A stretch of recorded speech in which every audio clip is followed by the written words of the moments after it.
We're getting a backcountry airplane. Yeah? I told you, right? Dude.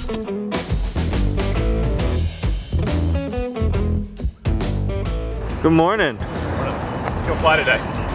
Today we're heading to Byrds Adventure Center. We're gonna go down to meet the people that run the ArkanSTOL competition there, and they're gonna teach us a little bit about backcountry flying and really that kind of time trial type flying. So we're hoping to take the airplane, but unfortunately we're still buttoning it up, so it's not ready to fly today, so we're gonna take the truck. There's an organization here in Northwest Arkansas called Fly Oz, and what they've done is they've worked with a lot of the local grass strips in the area to create an entire community of airstrips that you can go and fly into.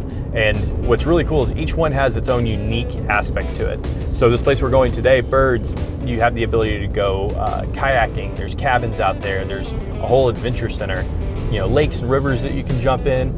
There's places you can jump off of and then immediately start mountain biking, some of the best mountain biking in the world. It's just an entire community of backcountry aviation where you're not flying in just to fly in, just for kind of the challenge of the flight or the challenge of the airport, but you're flying in to go on an adventure. Hey, Trevor, how are you? It's good to finally meet you. Yeah, same here. Thanks for having me out here. today. I'm really excited to come check out this course. Well, welcome. This is your first time to Byrds? I've been to Byrds once. We came in, so I flew my airplane in here, but not in a nice STOL aircraft like this. Well, that's awesome. That's awesome. Well, you know, this is where the Ozark Backwoods Challenge is done. You know, this year coming up will be our third year. We've had great success the first 2 years, bigger than we imagined. And we're trying to do something a little bit different in the STOL world nobody else has done. Yeah, anything that gets people excited about flying airplanes and aviation, I mean, that's what it's all about, right? It is. And you know, the biggest thing that I've seen come out of it is I've seen people walk up to me and say, I get it now. Yeah. I'm gonna fly. Right. Or I'm gonna finish. Or little kids that, you know, would normally go off and play in the river, they're sitting there and watching the airplanes and talking to the pilots and camping with the pilots and just really interacting with them. And that's what it's all about. The flying part itself is fantastic. The people part's even better. Right, well, that little spark for a kid, sometimes that's all it takes, right, to get them really into it and get them into aviation. So anytime you have an opportunity to put something like that together, this is great. So I'm really excited to go. I've actually never flown a Husky before, so I'm excited to see how that flies. Well, we'll fix that today. We'll fix that today. Well, Rusty, you know, I'm one of the co-founders along with Joe Edwards and Rusty Coonfield. Okay. And Rusty should be arriving here any minute in his Comanche. Okay. So we're going to go down and pick him up at the main strip. You know, we're sitting here at the restaurant strip. We've named 4 of the runways. Okay. Actually 5 runways now because we have a new runway this year. Nice. But Zen has cut out 20-some different little runways for everything from his little Kit Fox, you know, on up to go explore. So yeah. It is a virtual playground. It's pretty versatile, right? I mean, if you have a Kit Fox, you can land in some of the little strips, but you know, I brought my debonair in here. You know, there's Moonies that come in and stuff like that. It's pretty awesome that, you know, obviously a hot day, you want to be a little careful, but you can get a lot of airplanes in here. Yeah, the thing about the people need to know coming in here is this is true backcountry. It's a show, but it's true backcountry. So even coming in as a spectator, you really kind of need to know your STOL stuff. But, you know, debonairs come in, you know, you said Moonies come in. We've even had a couple twins come in. I've had Kodiaks in here. You know, on occasion. But like today, it's going to be almost 90 degrees. Density altitude would be 3,000, 3,500. Probably not a day for something a little bit heavier, but we'll be fine in the Husky. Yeah. Well, let's go do it. Let's go check out, he's going to be landing here in just a few minutes. Let's go watch him land. All right, sounds good.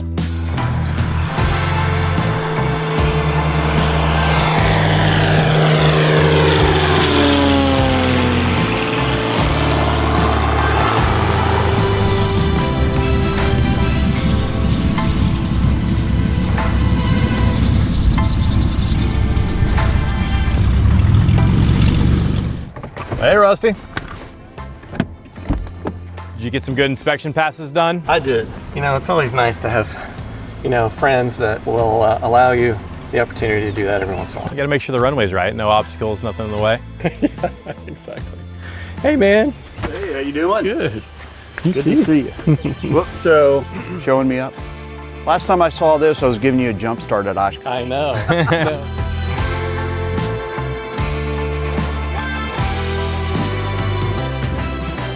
All right, well, thank y'all for meeting with me today. I'm so excited about this. I love flying new aspects of aviation, and this is such a wild aspect of it. So I really, really appreciate y'all meeting with me. Absolutely. I've got a few questions if you don't mind. So tell me a little bit about this Byrds Adventure Center first, and what it is, and what all is here, and what pilots can expect as if they fly in, or if somebody wants to drive in and experience. What's here?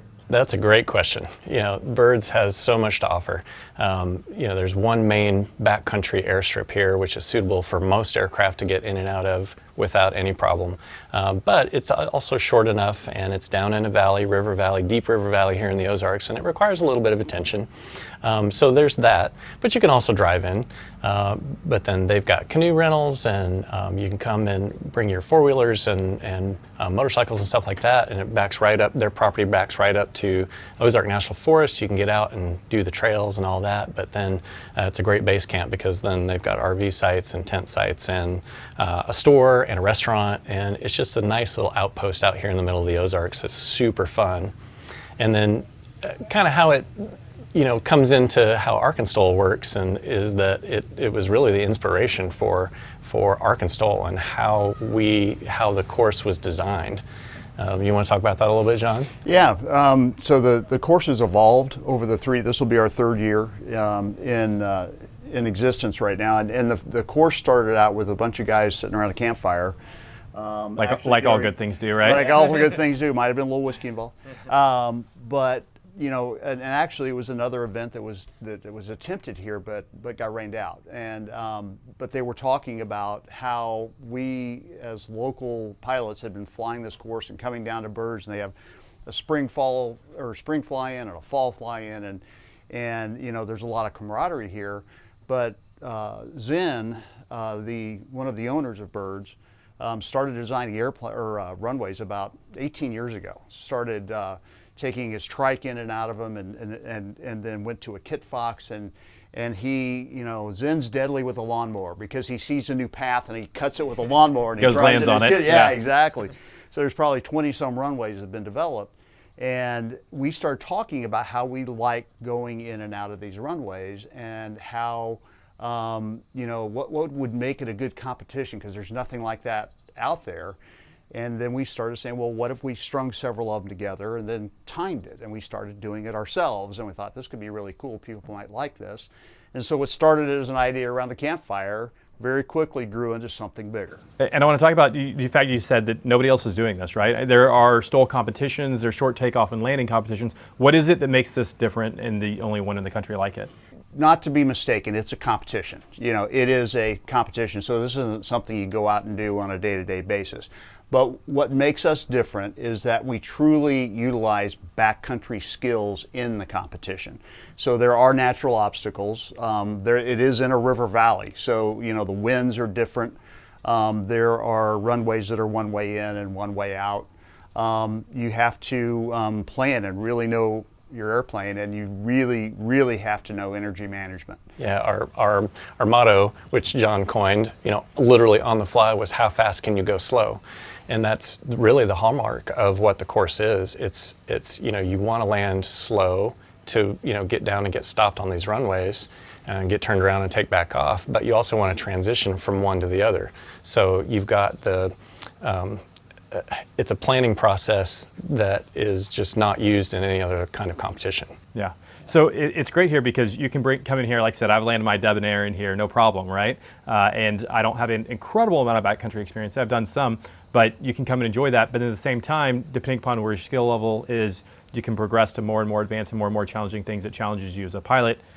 Definitely want to start on one end and work your way up the spectrum. But what are some of the things for people who are interested in it, or spectators who want to know more about it? What are some of the skill sets that the pilots need to be able to do this appropriately? You talked a little bit about energy management, spot landings. What are some of the other skill sets that people would need to be able to compete? Yeah, I think it's really important to understand that backcountry STOL flying, if you will, it kind of exists on a spectrum.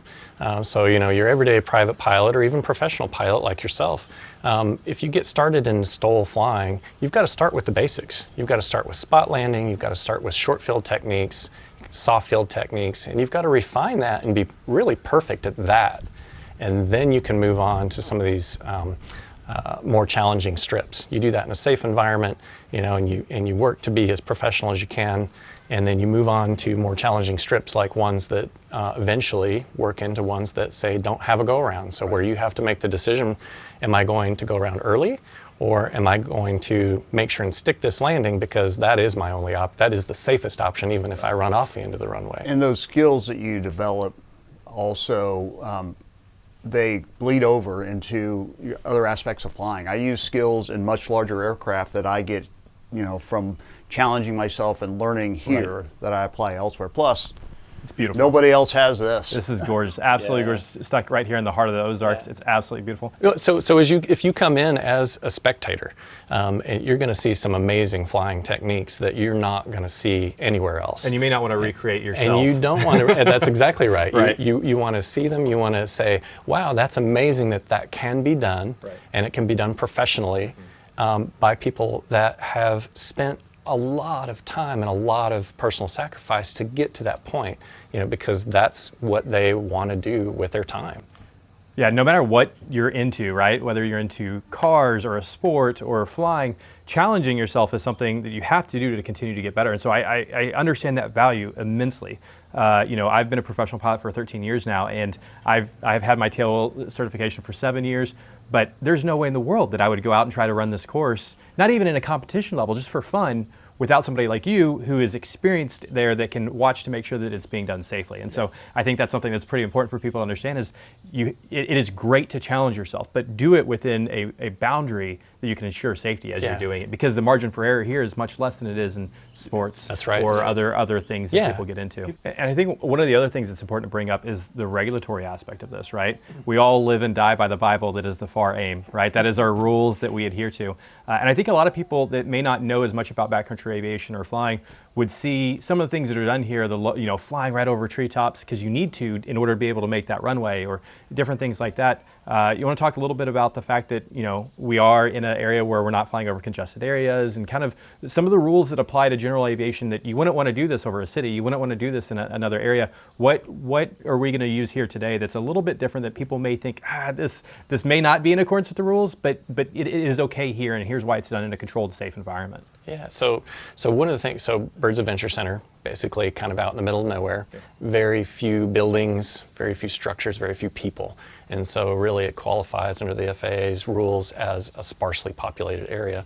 But all of that aside, the competition itself, or doing, coming out here to challenge yourself by taking off from one runway, coming around in a pattern to land on one of the other runways here, it's not like you can't do regular patterns here. We're in a river valley, right. And it curves right around where we are, and you can't use normal pattern techniques here. And so you typically stay low, you stay near terrain, you have to be near those buildings and structures and people for takeoff and landing, which is perfectly legal and acceptable for the FAA.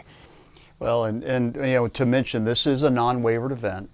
So you do have to operate within the parameters of the FARs. So bank angles and pitch up, pitch down, all that stuff. So everything you do that you see here are skills that can and are performed daily in a backcountry environment perfectly legally.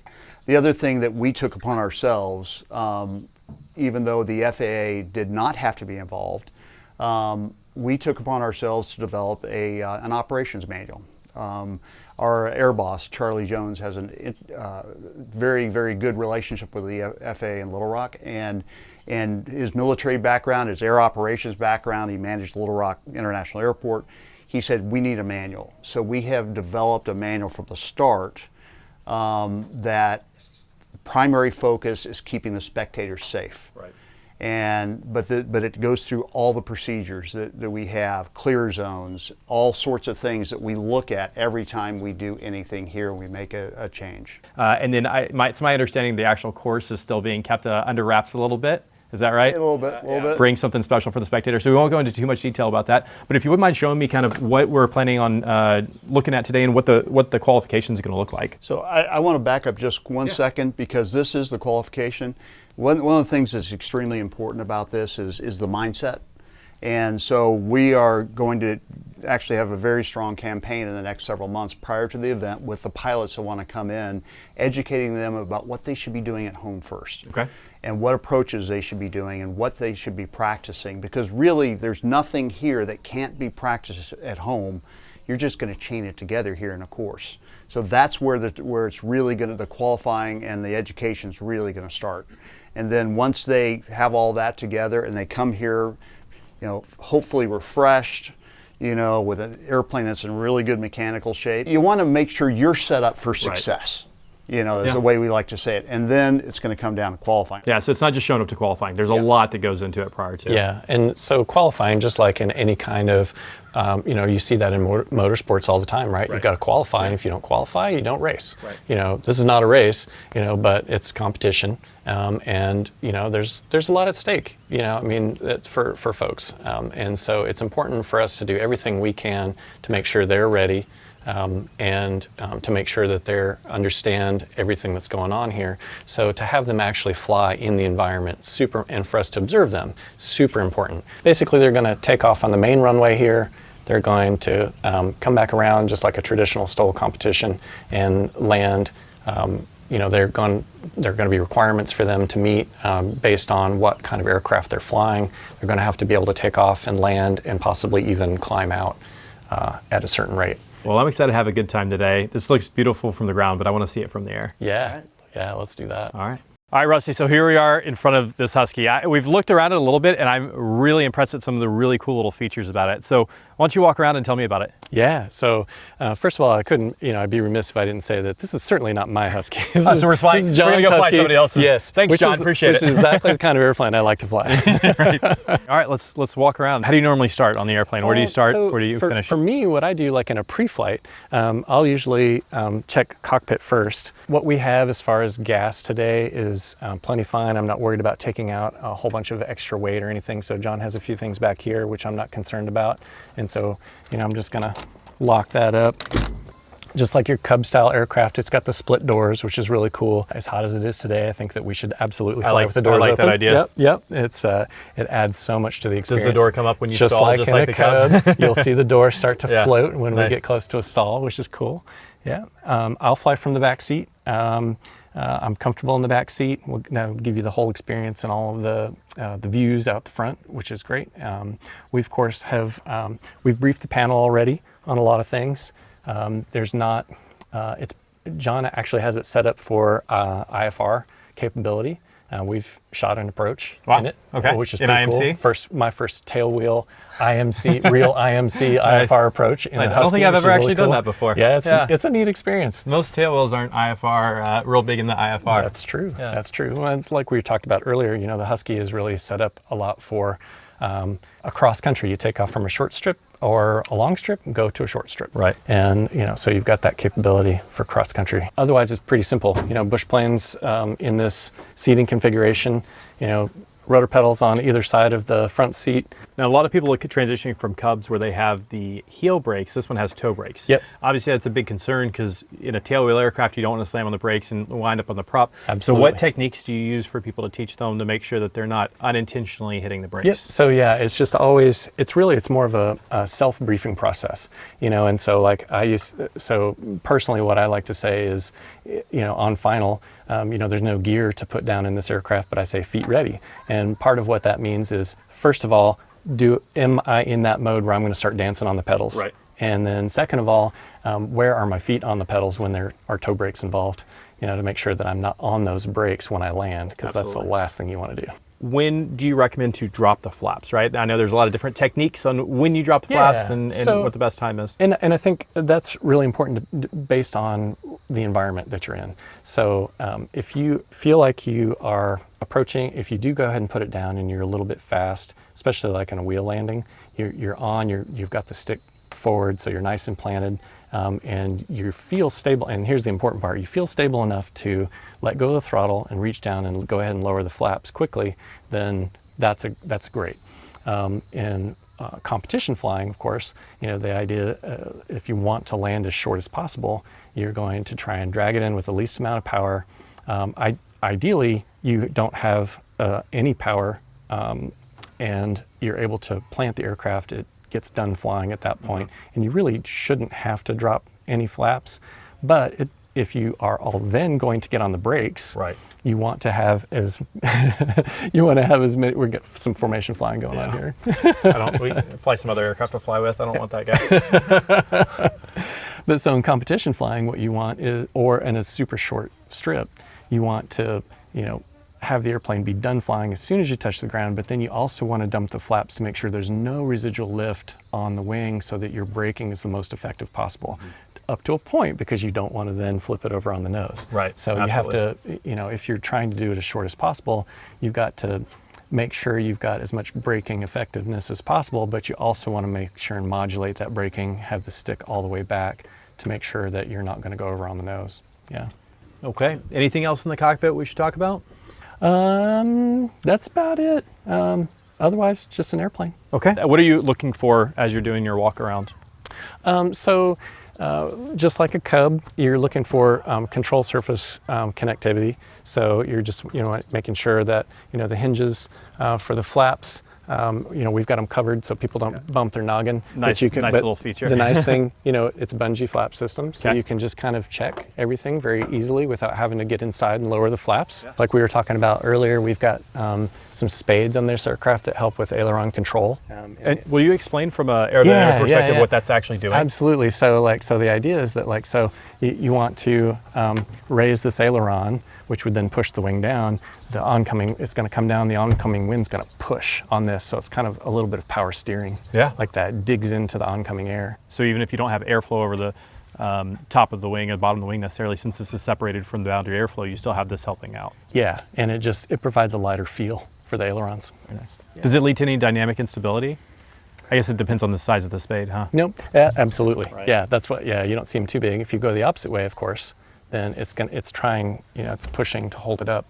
Stall warning. Do you use this much? It's there. It's there on this airplane particularly. So and I can't speak to many other Huskies, but on this airplane particularly, when you hear that stall warning, like you're only within a couple of knots of a stall. So yeah, so it's not one that you're going to be riding in the stall the whole time. No, absolutely not. Some airplanes you'll fly and the stall warning horn is going off, but you're still 10 knots away from the stall. That's exactly right. Yeah, Okay. This is a true stall warning. Okay. It's like, hey, you are right there. You're really close. Let's talk about the stall. What feedback do you get from the airplane, right? Because that is one indication, but that's not the only indication. What else do you use in the airplane? So this airplane with the VGs and the way it's set up and everything, you don't actually get a lot of buffet vibration or anything like that. You really don't.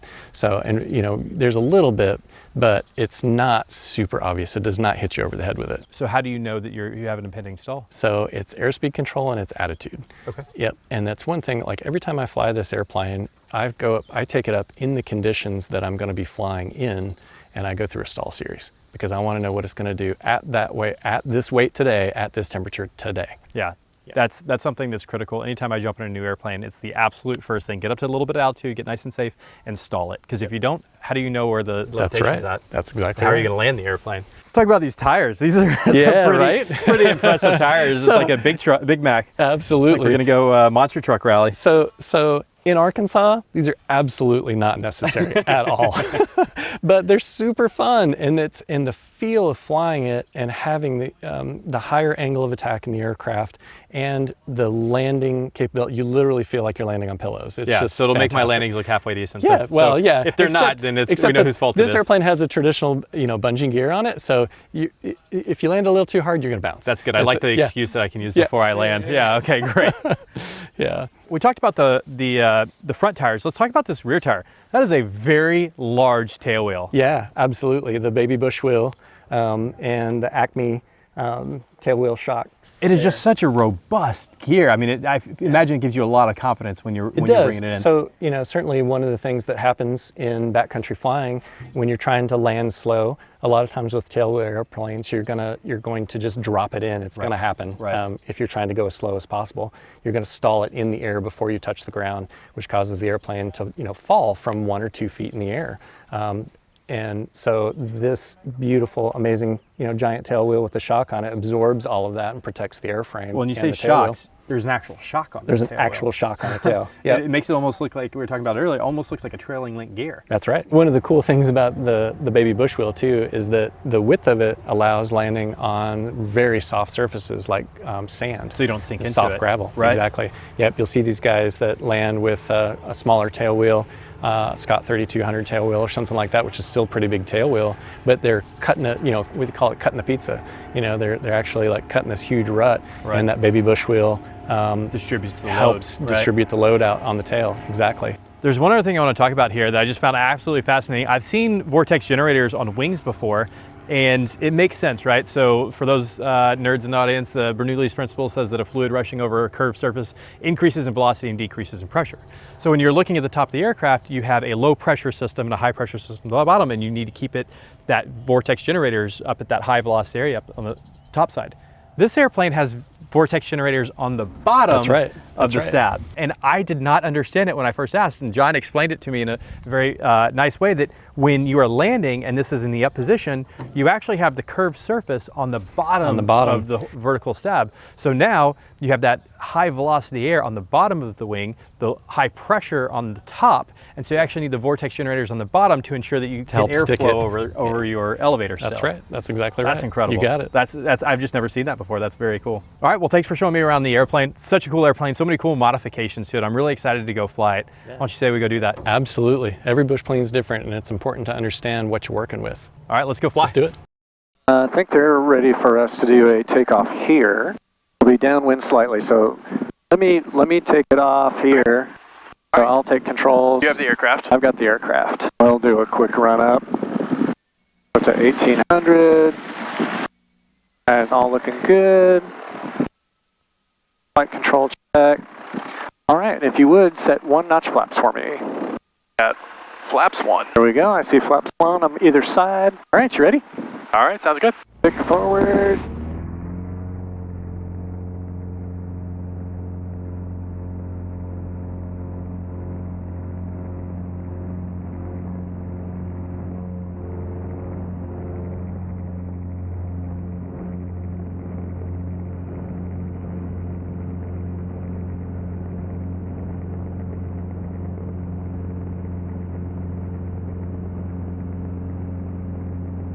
$60 miles an hour is kind of a magic number on this airplane. Wow, that's beautiful down there. Isn't that nice? That green water, it's so pretty. And you can see, you know, so we're already at about 600 feet. Yeah, it doesn't take much time to get up. That's right. Yeah, even with the higher density altitude today, and we're configured fairly heavy and everything. Right. Go ahead and dial the prop back for me, if you would, to say 2,500. See how touchy it is? It is very So it's touchy. got so much torque on the low end, you know, with the flat pitch like that. There's 2,500. All right. All right, so we got Byrds down there. I see the main strip there. That's where I've landed. We just took off from that strip. What's the name of that strip? Restaurant strip. What's that? Restaurant strip, yep. And then what do you call the main strip? Main strip. Okay. Yep. And Or then where was that third strip you were talking about? so I'll show you one over here. There's 2 strips over here on the east side of the main strip. One we call Traveler, and the other we call Grit.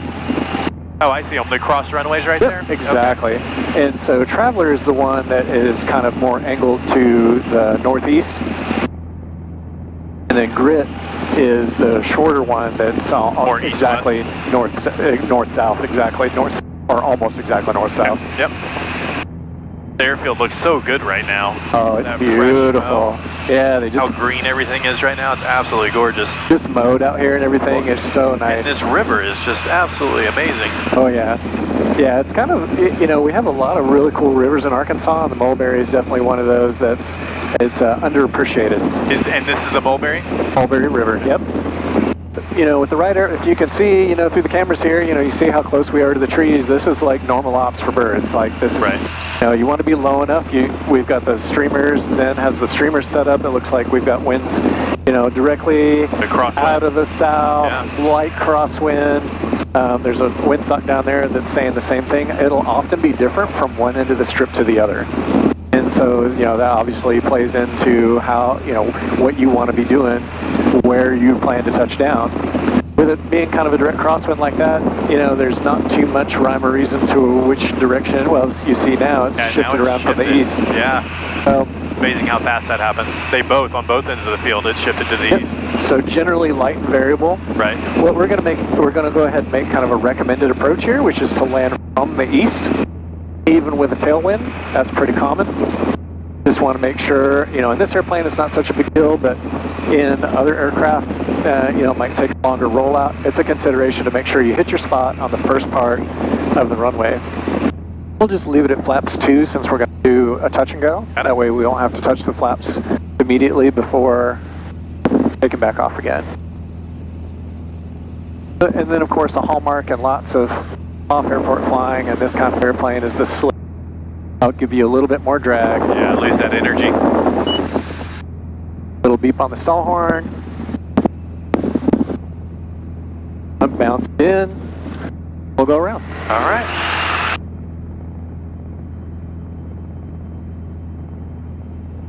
All right. Couple birds there to the right. Okay. Right off the nose. Thank you. Flaps 1, please. Flaps are going flaps 1. And flaps off. Flaps off. I see how important it is to understand how this river flows because you can't just go straight. There's a mountain there. You have to follow. Right. You have to follow the river. Follow the terrain. That's exactly right. The river's the low spot, so if you follow the river, you're going to have the most options. All right. How about you take the airplane? All right. I have the aircraft. You've got the airplane. And we'll just climb back up over the main strip over there. 70's a good kind of cruise climb, if you will. You said that's about 60 to 70? Yeah. Keeping the speed up about 75 just to keep those CHCs from climbing too rapidly. You bet. I can't get over the color of that river. I know. It is so pretty, that emerald green. And you get up here and it's a whole nother perspective seeing the Ozarks like this. Absolutely. So the whole Ozark Plateau is all limestone. It used to be a warm, shallow sea teeming with life. And then it became, you know, this big, thick bed of limestone. Eventually, over time, it was raised up into this giant dome. Over more time, that dome started to erode, and now we have basically all of the hilltops are all at the same level, roughly, with deep valleys carved into it. Well, and that's one of the reasons why there's so much incredible caves in this area, right? Yes, a lot absolutely. Of cave exploring to be had. That's right. All right, how high do you want to climb? As high as you're comfortable, and let's see, 3,000 feet should be good. I feel like we just hit the thermocline. It just got a little cooler all of a sudden, right at 3,000. I think that's perfect. Air conditioning immediately. You're getting a lot more air back there than I am. All right. Turn around back this way and then set up for stall speed. What sequence do you like to do? So I like to show people, you know, power off, full power on, and to show you the difference in airspeed and feel. Right. And then we'll do that partial power, and you'll see how much more performance you get out of the aircraft. All right, so let's just do a straight ahead power off stall. Okay, and go ahead and put the prop all the way forward so it won't surge.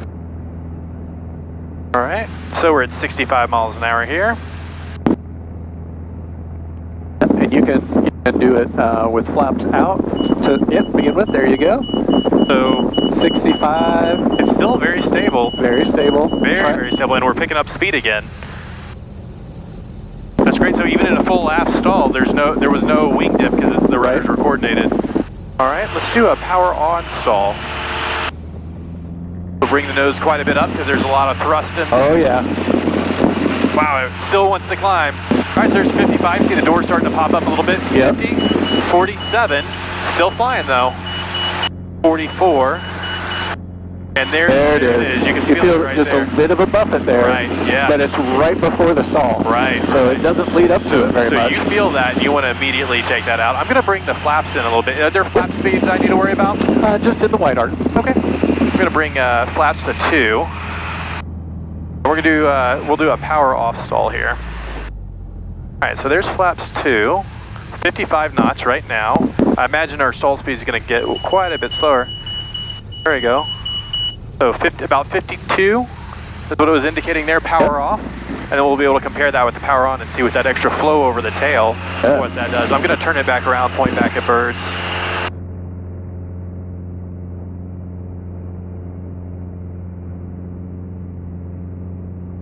All right, I imagine with 2 flaps and power on, it's going to take quite a bit of pitch up to get this thing to stall. All right, so here we are, 55.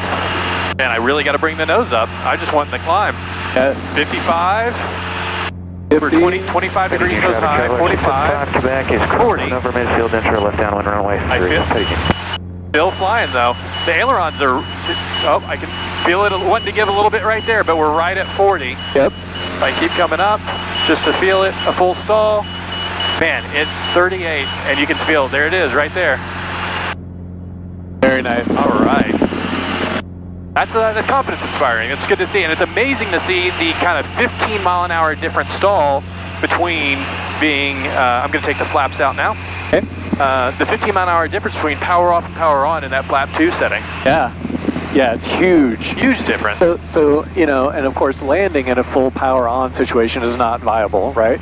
So what we do is we try to gain some of the advantage of having power on and the airflow over the wings and the tail, right, by doing, you know, a partial power on full flap approach. So we add full flaps for drag. Let's go ahead and do that. Okay.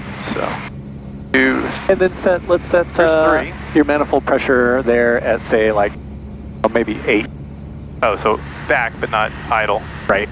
And then let's try to get set up into kind of like this, like normal, what we would be landing. doing for like a kind of a stabilized descent. So it's always nice to verify that the airplane's going to do what you think it's going to do. You get to, a lot of people fly their airplanes enough to get to the point where they just know. They fly them enough that they don't have to look at the airspeed indicator. They just know the sight, or the sight picture, the feeling. Well, and then compensate for that for the winds and the density, altitude, and all the other factors that are playing. That's right. You've got to have a baseline. Like we just set a baseline, and now we can compensate for wind and other things that we see, other factors that we see on the ground. Byrds traffic, Husky is going to be entering a left downwind for the main strip. Byrds. And I just give it plenty of space, you know, for your first approach. That way you can get nice and stabilized. And Byrds, we got a white Husky on a left base runway, main runway, and copy the drone. All right, we got flaps on, we're going flaps 2. And like I said, that's 60 miles an hour, great approach speed, just to get started. And we'll bring it to a full stop. A little bit of extra energy, just put a little bit of a slip in. Now go ahead and take it out. Pull it off. Okay. Oh. All right, little bounce on the first one.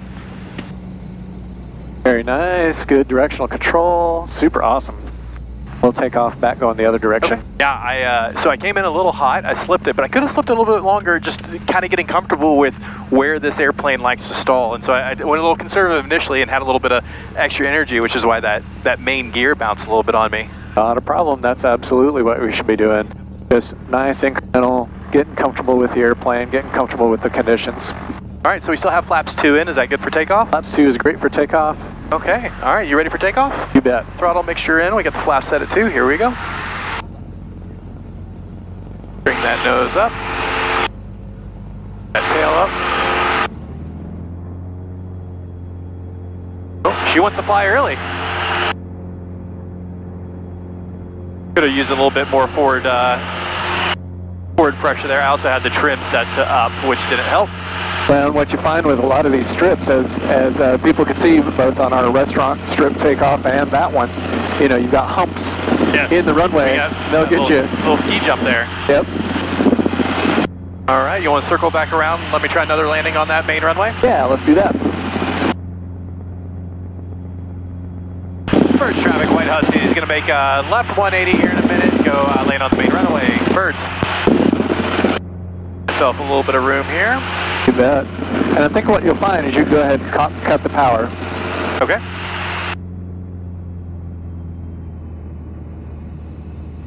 There we go. It's very deceiving down in this valley. You're like, I want to climb and climb and get above terrain. You do, but if you're going to make a teardrop back around, right. I do it all the time. All right, going flaps 1. Got a lot of energy, so we're going to go flaps 2 and bring this thing into a slip. Gotcha. Got full rudder in there. Plenty of energy. I'm going to bring it back down the glide slope and then kill that energy. There's the energy killed. All right, that should work for us. You can add full flaps if you like. So one more. That's going to slow you down. There you go. Yep. There you go. Nice. That was fun. Oh yeah, super good. That's that was great. a lot of fun. Yeah, you're definitely getting the hang of it now. Oh man, that's fun. Yeah, isn't that great? Oh, wow, that's a lot of fun. Yeah. How many times can I say that? And it's just, and that's why people do this. This is why people get pushed eventually towards competition. They push themselves towards competition Right. because they just, it's those incremental gains. It's so satisfying and it's so personally gratifying to build your skills like that. Yeah. This has been so much fun. Thank you, Rusty. I can't tell you how much fun this has been. Oh, you bet, man. It's super fun for you. You know, to get a little philosophical here just for a moment, this is why ArkanSTOL exists, is because myself and the rest of the people involved have this passion to bring people in and show them how much fun this is.